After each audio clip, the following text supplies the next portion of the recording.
Assalamu alaikum. There is no doubt that Jesus was one of the most controversial figures of all of history.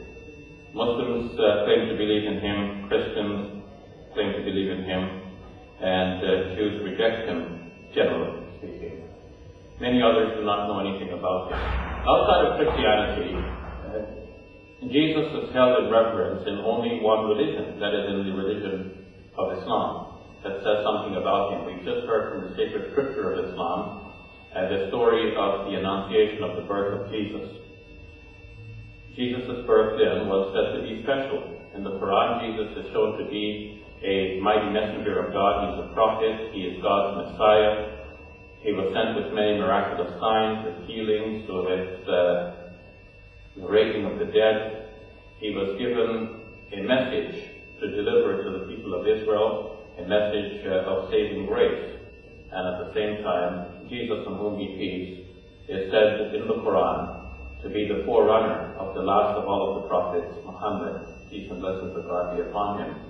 The Quran tells us that an attempt was made against the life of Jesus, but God rescued him and raised him to himself.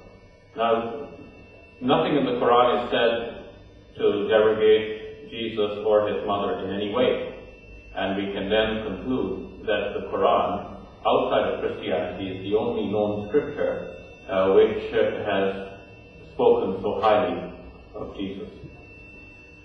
However, Muslim belief in Jesus and the Quranic portrayal of Jesus would fall short of the developed theology within Christianity. It is quite clear that in addition to all of these things, Christianity holds Jesus to be not only a prophet of God, God's messenger, but also in some sense the divine being himself. The Council of Nicaea in the year 325 declared that Jesus is very God of very God, and subsequent councils worked out in detail what came to be handed down as the doctrine of the Trinity. The understanding then that Jesus is the second person of the Holy Trinity is an understanding that places Jesus on a level that is higher than Muslims would hold him to be. How do we settle the question as to who exactly was Jesus?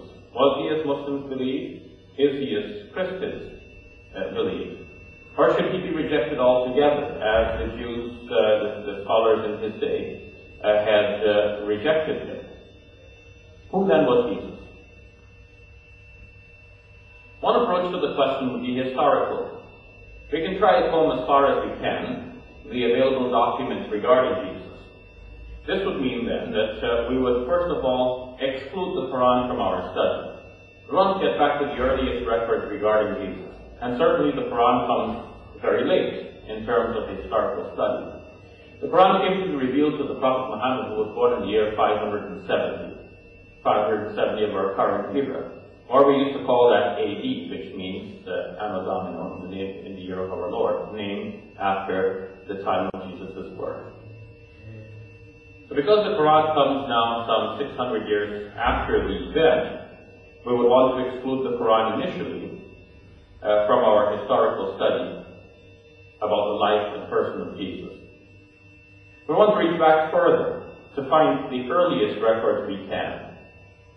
Now, there were some writers close to the time of Jesus, writers outside the New Testament documents. In other words, those who were not writing for the Bible, non-Christians. But what they have to say about Jesus is also somewhat late and very little. Josephus, for example, a historian from the first century of Christianity, tells us very little about Jesus. He tells us, for example, that, he speaks about Jesus only indirectly, because he describes James, the brother of Jesus. And speaking about the death of James, the brother of Jesus, he just makes a passing mention to the fact that Jesus is believed by many people.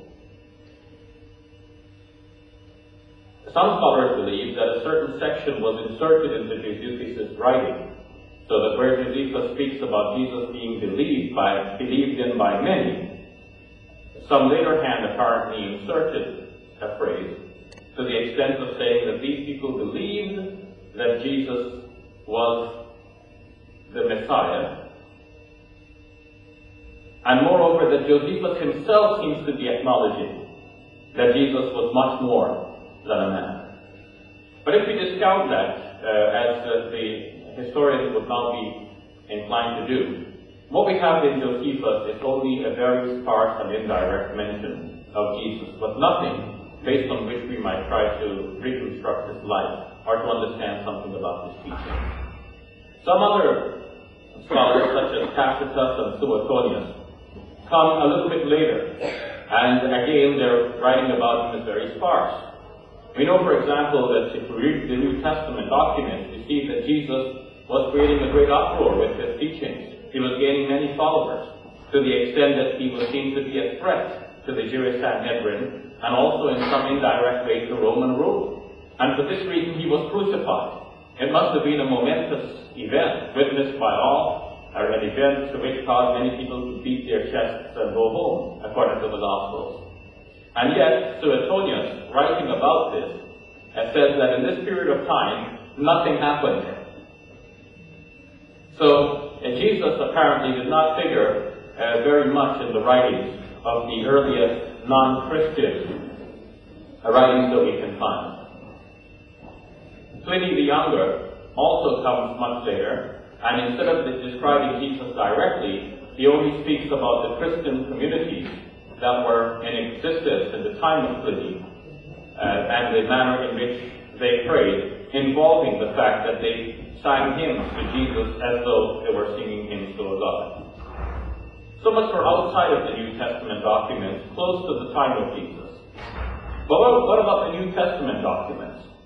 It is to the New Testament documents that historians about Jesus would want to return, because these documents give us a more comprehensive picture about him. Now, what do I mean by the New Testament documents? I hold in my hand a copy of the New American Bible. Like any Bible, it is divided into two major sections. There is an Old Testament section, there is a New Testament section. And testament simply means a covenant, or for those who speak Arabic, ahd. So the story goes that God made a covenant with the Israelite people, and the story about that covenant, that agreement, is recorded in these pages in the Old Testament. And then God sent Jesus, and Christians believe that God instituted a new covenant with Jesus. And so they call the pages that describe his life and work, and that of his disciples, the New Testament. That makes up the smaller section of the two. Now, the New Testament contains many documents, many books, 27 of them altogether. Of the 27 books, 4 of them are called Gospels, and each one intends to be a depiction of the good news about Jesus Christ.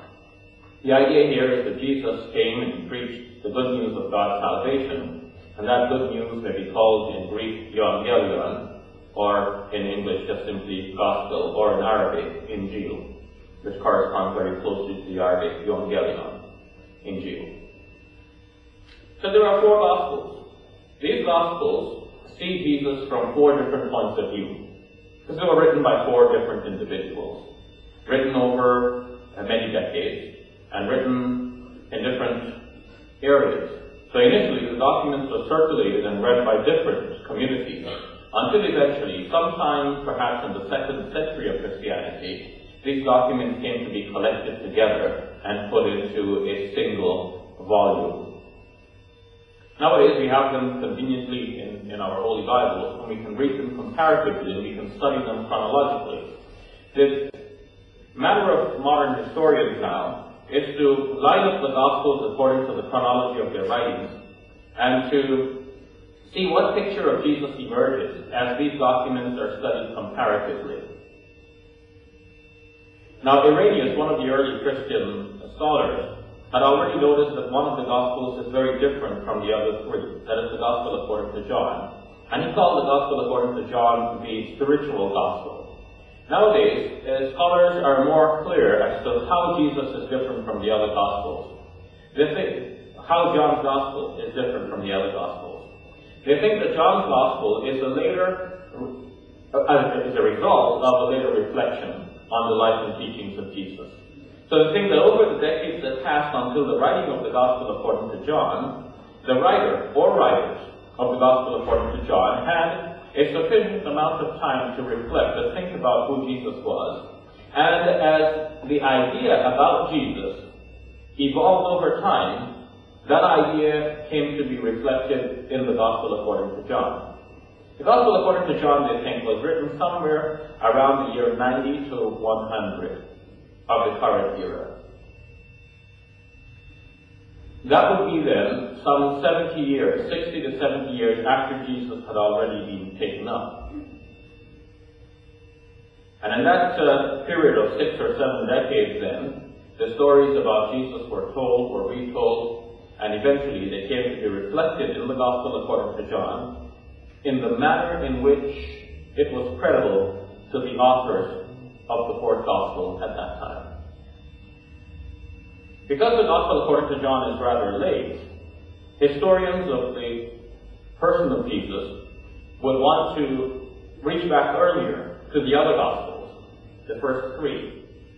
Now the first three we have are Matthew, Mark, and Luke, and they're arranged this way in the New Testament collection. But nowadays, most historians think that Matthew's Gospel was written after Mark, and that Mark's Gospel, therefore, was the first of these three. Now, they reached this conclusion through very painstaking historical study. Early on, it was thought that Matthew's Gospel was written first, and that Mark's Gospel is a kind of a summation of Matthew's Gospel. But as historians try to study these Gospels more carefully, and they've lined them up in parallel columns to make the study more accessible, they came to realize that even though Mark's Gospel is shorter, and may at first seem to be a summary, a précis, a reduction of the material, in fact, if we were to compare individual episodes in the life of Jesus, as described in these two Gospels, we would find that it is the shorter Gospel that has the longer episode, or the longer narrative about this episode. The shorter Gospel is shorter because it does not include all of the episodes that are mentioned in Matthew's Gospel.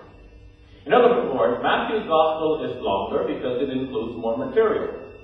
But if Mark and Matthew are both writing about a specific instance in the life of Jesus, whether it be something he said or something he did on a specific date, invariably we would find that it is the shorter Gospel that ironically has the longer narrative. Which means then that the shorter Gospel is not really a summation of the first, at least in the way in which it reports episode per episode. But what else is noticed? It is also noticed that Luke's Gospel, which is also one of the three, has a similar phenomenon. That Luke's Gospel has expansions of the material when compared with Mark.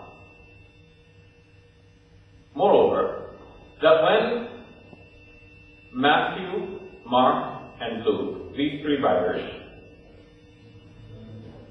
are together in narrating the episodes in the life of Jesus,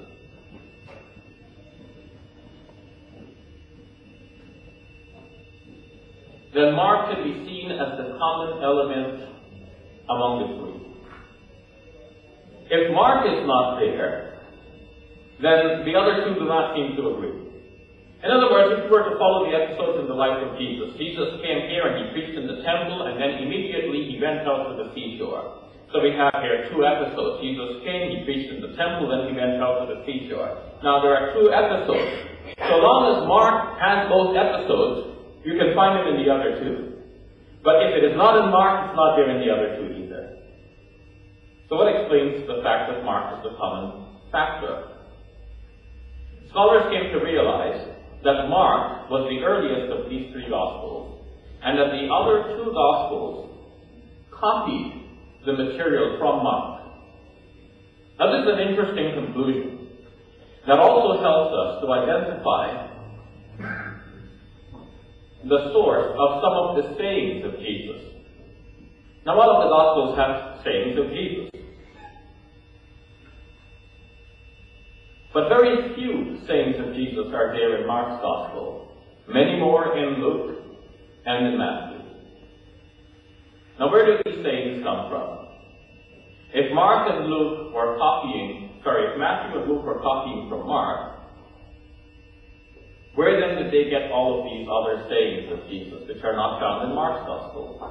Scholars then, by studying these sayings carefully, they have tried to reconstruct the source from which the sayings of Jesus have come.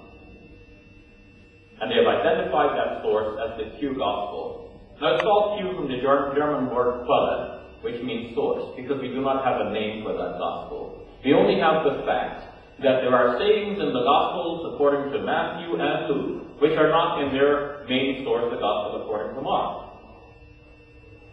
And we can only reconstruct the source from which they gathered all of these sayings, the Q document, the Gospel Q.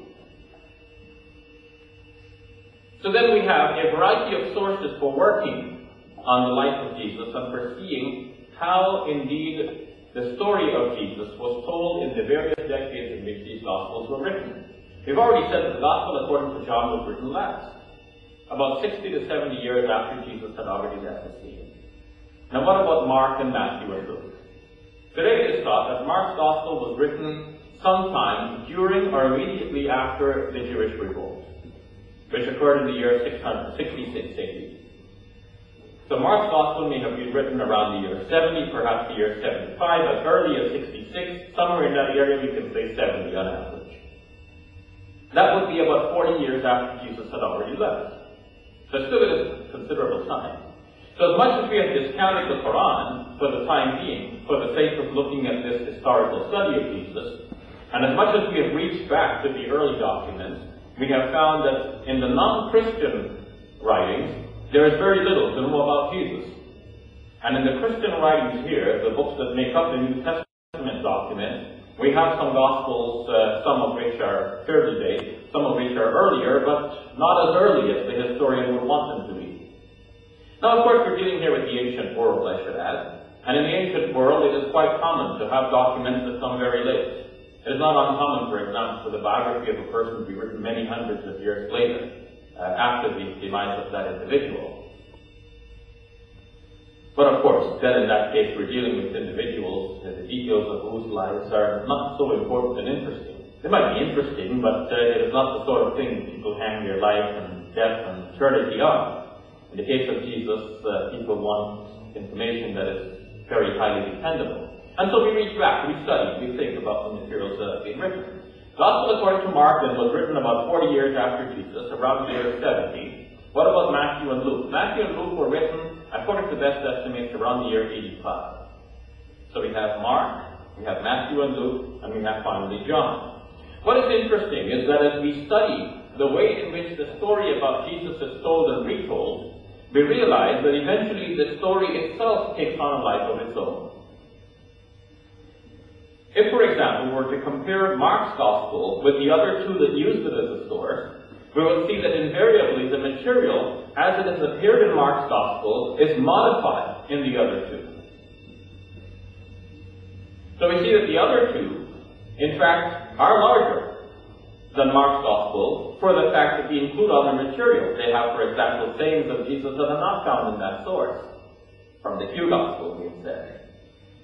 But what we do find also is that if in Mark's Gospel, Jesus appears to be very human on a certain occasion, in the Gospels of Matthew and Luke, he appears quite greater than this. Let me give you a case in point. There's a story about Jesus going along in a crowd. According to Mark chapter 5, the crowd was very huge and pressing against him. Now there was a woman who had a prolonged flow of blood, it says in Mark's Gospel, and she had an idea that if she merely touches Jesus' clothes, she would be healed. And so with that faith, she did reach up and touch Jesus' clothes. Now, Mark's Gospel says that Jesus felt the power going out of him. And he turned around to see who had touched him. And he asked the disciples, who touched me? And the disciples said to him, Master, you see the people thronging around you, and yet you ask who touched you? You can sense a certain rudeness in their answer. The idea being here, what do you mean who touched you? There are tons of people touching you. And Mark's narrative continues to say that Jesus looked around to see who had done it, obviously because he did not receive a satisfactory answer from his disciples. Now what can we gather from this narrative if it were interpreted from the point of view of a Muslim? A Muslim might say, here is Jesus having a lot of great power, because through merely touching Jesus' cloak, that woman was healed. But that power obviously was not within Jesus' own control. Power went out of him, he felt it going out, but he didn't know in which direction it went. So Jesus here is an agent for God. God healed the woman through the agency of Jesus. Jesus then is a powerful miracle worker. In other words, he's like one of the prophets of the Old Testament who performs miracles. Miracles and signs and wonders which God does through men by way of demonstrating his control over things and the legitimacy of the man who preaches a message on his behalf. Jesus then was a mighty prophet and messenger of God. Matthew's Gospel, however, reworks the story a little bit, such that in Matthew's Gospel we have basically the same narrative, but with some very important changes. Now in Mark's Gospel, Jesus does not know where the power went.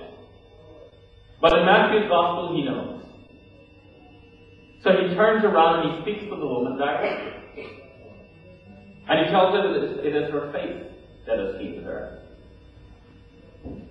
So Matthew has made a change here that makes it more conducive for Matthew's Gospel to be used as a proof for the divinity of Jesus. In Matthew's Gospel, Jesus is not God. Not in any of the Gospels is Jesus God. But the stories that will be used in support of the idea that he's God are being developed over time. And we can see this development from one Gospel to the other as we go. Another instance. Mark chapter 11 tells us that Jesus was in the countryside with his disciples. And he was hungry. Now, seeing a fig tree in the distance, having leaves, he went to it to see if he could find any fruit. But when he found none, he cursed the fig tree. He said, "May you never bear fruit again." The next morning, when they passed by the fig tree, the disciples of Jesus noticed that the fig tree was all withered up. And they exclaimed, "Look, a fig tree, all withered up." They're surprised. And obviously withered up because of the curse of Jesus. Now there is something interesting that is mentioned in Mark's Gospel. It says that when Jesus went, he found no figs because it was not the season for figs. Mark specifically says so. Now how is the story here? Well, even a Muslim might not be entirely comfortable with the story. And in a sense, a Muslim too might be happy that Matthew has modified it a little bit. We'll see what he has done.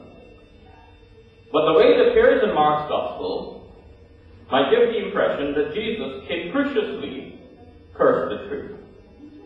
Well, take it step by step. In the first place, he was hungry, so there's nothing wrong with that. Even those who believe that Jesus is God do not deny that he was also a human being. And as a human being, he could feel hungry. Nobody will have any difficulty with that. So he was hungry. Now he goes up to the fig tree because in the distance he sees that the fig tree has leaves. Now why does he go up? He goes up specifically to see if he could find any fruit on it. Now there is a modern thinking about this in believing circles. In believing circles, this story would be tied to, and in fact subsumed under another instance. An instance when Jesus speaks a parable. The parable of the tree that does not bear fruit. So the tree that does not bear fruit will be cut up and thrown into the fire. So one would want to see that Jesus is demonstrating here the effects of that parable. This is what happens to a tree that doesn't bear fruit. But the story as it is found in Mark's Gospel has a kink in it. Does not allow for a smooth reading in terms of that parable. Because here in Mark's Gospel we're not dealing with a tree that is not doing its job. Because Mark specifically says it was not the season for figs. So Jesus, seeing in the distance the fig tree having leaves, goes up to it to see if he could find any fruit. But he found none because it was not the season for figs. And then he put a curse on the tree, and by next morning the tree withered up. How has Matthew dealt with the story? In Matthew's Gospel, we have a modified version, as you might expect. Matthew does not tell us that it was not the season for figs. So if one were just simply reading Matthew's Gospel, one could press home the point that Jesus knew that it had no figs. Moreover, that this tree wasn't doing its job, and therefore it deserved to have a curse put on it. So whereas from Mark's Gospel, one could press home the point that Jesus, though being quite knowledgeable, and though being informed by God from above 7 heavens, though being a prophet and messenger of God, he, like all prophets and messengers, have human limitations. He may know many things, but not everything. And in this case, it seems that he made a mistake in judgment. He saw the fig tree having leaves. He thought he could find fruit in it. Being hungry, he naturally went to see what he could find. And he found nothing. The rest of the story, of course, as I've indicated, is difficult for both Muslims and Christians, because very few will accept that Jesus capriciously cursed the good tree because of his own hunger. But be that as it may, we're looking at the manner in which the story about Jesus has taken on a life of its own. The way it is being told and retold and further retold. In John's Gospel, we have the best retelling from a Christian point of view. And we can see good examples of this.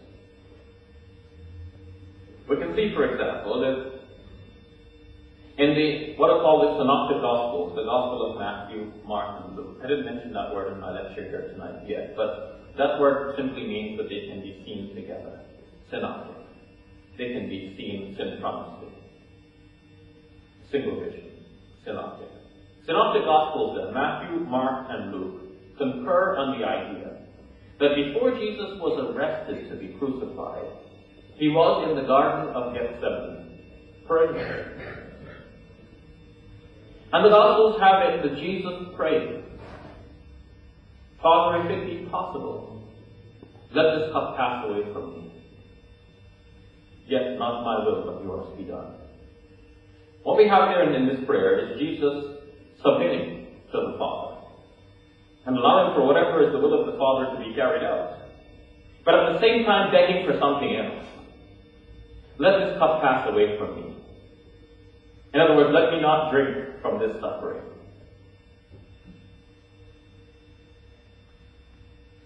John's Gospel does not have this report. In John's Gospel, then, we do not find Jesus in the Garden of Gethsemane begging and pleading. Where we should have found that, if we were comparing the other Gospels, in John's Gospel we have, by comparison, a long discourse from Jesus. Following the supper, Jesus does not go out to pray, but he spends a great deal of time giving last-minute instructions to his disciples. In John's Gospel, we have Jesus that is quite prepared for what he's going to do, quite conscious of the history of the church that must flow after him, and quite aware of his responsibility to guide the following in matters that will need his guidance following his leave of absence. And so he gives them a long discourse. We can read that in John chapter 15, chapter 16, chapter 17. In chapter 17, he does stop for a moment to pray.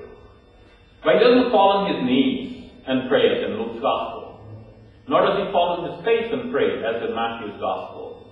But in John's Gospel, he simply raises his eyes to the heavens. But he does pray. And he prays to the Father, declaring that he has now fulfilled the mission that the Father has given him to do. So he is quite conscious of what he has to do throughout. Now one might interpret this as meaning that by this time he has already done what he is supposed to do. He has already preached, he has already done his work, and now he's returning to the Father. But what follows shows Jesus' awareness that he has something to do and he's going about willingly to do it. Now what about the prayer from the other Gospels? Saying, "Let this cup pass away from me, yet not my will but yours be done." In the Gospel according to John, he says something similar, but not on this occasion. He says it on the occasion when he enters Jerusalem in John chapter 13. But what he says there is actually opposite from the prayer. What he says there contemplates the possibility that he could pray like that, but denies that he will. So he says, "Now my soul is troubled," similar to the other Gospels. "And what shall I say?" I was asking a question. Should I say this? "Father, let this cup pass away from me"? No. It is for this very reason that I came to this hour. So he contemplates that he could have prayed the way the other Gospels have been praying, but he will not do that. John's Gospel, obviously, then, is the final reworking among the four, showing Jesus to be more Christian and less Muslim. It is John's Gospel also that portrays Jesus as the agent that God has used in creating the world. Now when one thinks of Jesus as the creator, one would lock on naturally to John's Gospel. Because it is John's Gospel that starts off by saying, "In arche and hologos," in the beginning was the Word. And the Word was with God, and the Word was God. Or the Word was divine, depending on how you translate it. Now to be sure, John's Gospel does not depict Jesus as God. John's Gospel is working with the idea among the Greek philosophers that God does not deal with the changing world directly, but the unchangeable God deals with the changing world through an agent. To the extent that God created the Logos, or the Sophia, the wisdom, and through that wisdom, the reason of God, God then created the world. So he does not deal with the changing world directly. The same idea then apparently finds its way in John's Gospel, in which John says there is nothing that has been created except that it has been created through Jesus. So we have then a development of the story about Jesus. We've seen that as we go from Mark's Gospel to Matthew and Luke, we have slight modifications in the story so that Jesus begins to appear more divine and less human. But as we get to John's Gospel, we see that he's way up there. He is the agent of creation. So that as far as the creation is concerned, who created us? It is Jesus. True, there is one who created Jesus, according to John's Gospel also, because in John's Gospel, Jesus is made to declare that he lives because of the Father. So the Father is the cause of Jesus. But still, from the point of view of the creation, the one who created us would have to be Jesus in John's Gospel. And it would take another couple of hundred years, so until in the year 325, in the Council of Nicaea, Jesus would be declared to be very God of very God.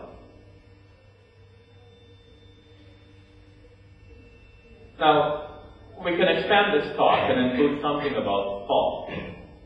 I've already spent my time. What do you think? Should I say something about Paul's role in this developing story? Yeah? Does I have your permission? Okay. Let's say it in 5 minutes plan. Now we've said that Jesus left the scene around the year 30. I didn't say that specifically, but you could have worked that out. Jesus left the scene around the year 30. Some say 33. The Gospel according to Mark, the earliest of the four, was written around the year 70, some 40 years after Jesus. In between, we have the preachings of Paul. Paul of Tarsus initially was not a Christian follower. He was not one of the disciples of Jesus. He declares in his writings that he is a Jew, a Pharisee of Pharisees, a Jew of Jews, really a Jew. Now, initially he persecuted